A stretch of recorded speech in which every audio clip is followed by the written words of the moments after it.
Hello, welcome again. क्रिया के part 3 के अंदर आपका फिर से स्वागत है। क्रिया के 2 चैप्टर हम कर चुके हैं। अभी तीसरा लास्ट पार्ट है आपका क्रिया का, फिर आपका ये क्रिया वाला चैप्टर आज एंड हो जाएगा।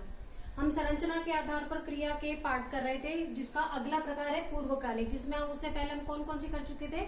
एक तो संयुक्त क्रिया कर चुके थे और दूसरा हम प्रेरणार्थक क्रिया कर चुके थे। अब तीसरा प्रकार देखिए संरचना के आधार पर पूर्वकालिक। क्या डेफिनेशन है इसकी, क्या परिभाषा है? जिस क्रिया का पूरा होना, देखिए नाम से पता लग रहा है पूर्व यानी पहले, कि एक क्रिया पहले ही संपन्न हो जाएगी, उसके बाद दूसरी क्रिया होगी। जिस क्रिया का पूरा होना दूसरी क्रिया के पूरा होने से पहले पाया जाए वह पूर्वकालिक क्रिया कहलाती है। कैसे समझते हैं एग्जाम्पल से? बच्चा दूध पीकर सो गया।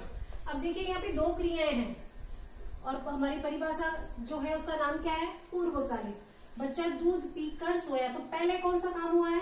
दूध पीने का काम हुआ है। ये काम पहले खत्म हुआ है, उसके बाद दूसरा कौन सा काम शुरू हुआ है? सो गया।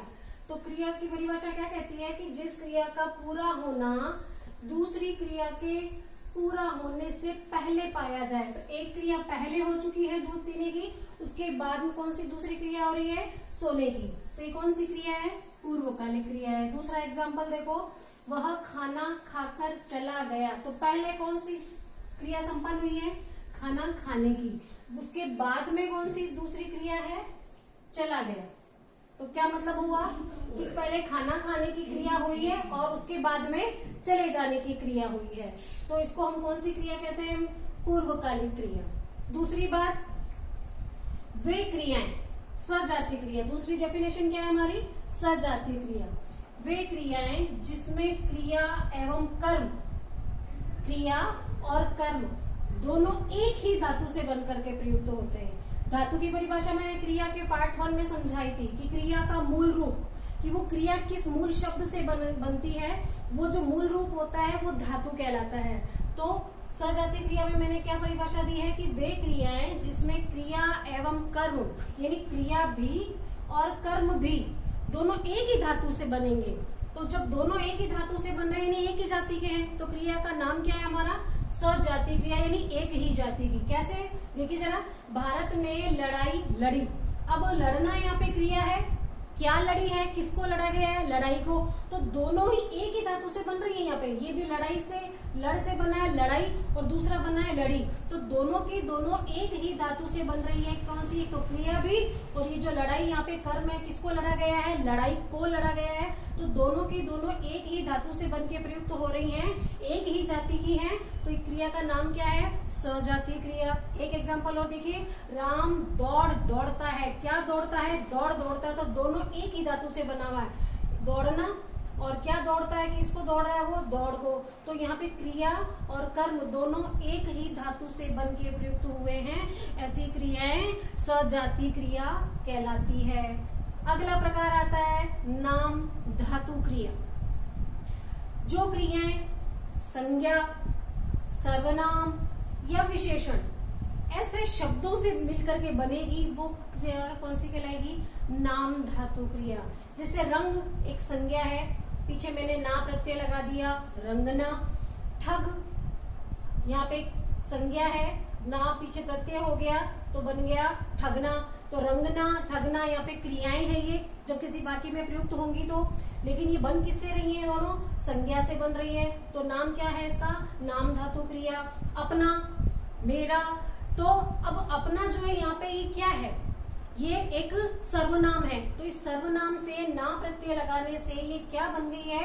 ये क्रिया बन चुकी है, अपनाना। मैंने उसको अपनाया।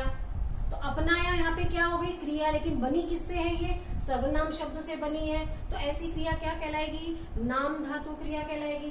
कभी कभी कुछ विशेषण शब्द होते हैं, उनके पीछे भी प्रत्यय लगाने से वो क्या बन जाते हैं? क्रियाएं बन जाती है। जैसे गरम, गरम एक विशेषता है, तो अब इसके पीछे ना प्रत्यय लग गया तो गरमाना एक क्रिया बन गई है। तो ये किससे बन रही है? विशेषण से। तो जो क्रियाएं संज्ञा, सर्वनाम या विशेषण शब्दों से बनती हैं वे नाम धातु क्रिया कहलाती है। संरचना के आधार पर एक अगला प्रकार और देखिए, आज्ञार्थक। नाम से पता चल रहा है आज्ञा। जहां आज्ञा होगी, अनुमति होगी, प्रार्थना होगी, ऐसी जो क्रियाएं होंगी वो आज्ञार्थक क्रिया कहलाएगी। जैसे जिस क्रिया का प्रयोग आज्ञा के लिए, अनुमति के लिए और प्रार्थना के लिए होता है, तो ऐसी क्रियाएं आज्ञार्थक क्रियाएं कहलाती है। वहां मत जाओ, आज्ञा दी गई है, वहां जाने के लिए मना किया गया है, तो अब यहाँ पे जाना है, तो यहाँ पे आज्ञा है, तो ये कौन सी क्रिया है? आज्ञार्थक क्रिया है। जरा शांत बैठो, तो यहाँ पे भी शांत बैठने के लिए कहा जा रहा है, आज्ञा दी जा रही है, तो ये आज्ञार्थक क्रिया है। आप चाय लीजिए, तो यहाँ पे प्रार्थना की जा रही है, निवेदन किया जा रहा है, तो आप चाय लीजिए, तो यहाँ पे जो लीजिए जो शब्द है वो भी किसके अंतर्गत आ जाएगा? आज्ञार्थक क्रिया के अंतर्गत आ जाएगा। तो ऐसी क्रियाएं क्या कहलाएंगी? आज्ञार्थक। अगला, अब देखिए हमने कर्म के आधार पर 2 पार्ट पढ़े थे, सकर्मक क्रिया, अकर्मक क्रिया। संरचना के आधार पर हम कुल मिलाकर के 6 प्रकार पढ़ चुके हैं। उससे पहले संयुक्त क्रिया, प्रेरणार्थक क्रिया, पूर्वकालिक क्रिया, सजातीय क्रिया, नाम धातु क्रिया, आज्ञार्थक क्रिया। अब कभी कभी जैसे भी 1-2 साल पहले प्रश्न आया था कि काल के आधार पर क्रिया के कितने प्रकार होते हैं, परिभाषा दीजिए।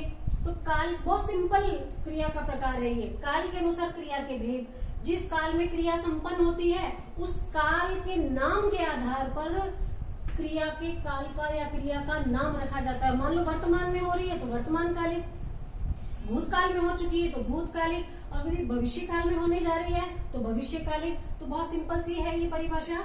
वर्तमान कालिक क्रिया, जो क्रिया वर्तमान काल में होनी पाई जाए वो वर्तमान कालिक क्रिया कहलाती है। बहुत सिंपल सा उदाहरण दिया मैंने, वह जा रहा है, वर्तमान काल का उदाहरण है। फिर उसके बाद में भूतकालिक, जो क्रिया भूतकाल में संपन्न हो चुकी है वो भूतकालिक क्रिया कहलाती है। वह जा रहा था, भूतकाल की क्रिया है। अब जो क्रिया आने वाले समय में यानी भविष्य में संपूर्ण होगी, भविष्यकालिक क्रिया कहलाती है। तो इन्हीं तीनों एग्जाम्पल को अब भविष्यकाल में परिवर्तित कर दीजिए, वह जाएगा। तो इस तरह से काल के अनुसार भी क्रिया के 3 भेद होते हैं, वर्तमान कालिक, भूतकालिक और भविष्यकालिक। तो कुल मिला के आज आपका क्रिया का चैप्टर खत्म हो चुका है, जिसको आप पूरा का पूरा रजिस्टर में कीजिए। कोई भी पार्ट आपका खत्म नहीं होना चाहिए। अगली क्लास में हम एक नए टॉपिक के साथ में फिर से मिलेंगे। बाय।